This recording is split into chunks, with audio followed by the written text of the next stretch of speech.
जीवनामध्ये असे कार्य करा, पैसा तर कोणीही कमवतो, भिकारीही कमवतो, पण त्या पैशामधून समाजाची सेवा कशी होईल, देशाची सेवा कशी होईल, आपल्या आईबापाची सेवा कशी होईल याचा प्रत्येकाने प्रयत्न करा.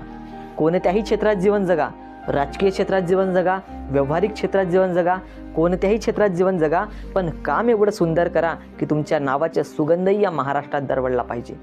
4 गोष्टी सांगतो, लक्ष द्या. तुम्ही जीवन एवढं चांगलं जगा, एवढं जीवन चांगलं जगा की तुम्ही चालले की 4 लोक तुमच्यासोबत चालले पाहिजे.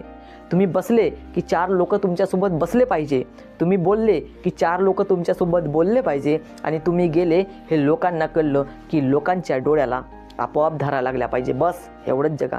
अरे छत्रपती शिवाजी महाराज गेल्यानंतर महाराष्ट्र पोरका झाला यात नवल नाही आहे.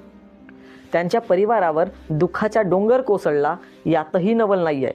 पण छत्रपती शिवाजी महाराज गेल्यानंतर वाघ्या नावाच्या कुत्र्यानं महाराजांसोबत प्राण सोडला. मला माहीत आहे की तुम्ही न मी एवढं चांगलं नाही जगू शकत की आपल्यासाठी कुत्रे मरतील, पण कमीत कमी माणसे रडतील एवढं तर प्रत्येकाने चांगलं जगलंच पाहिजे.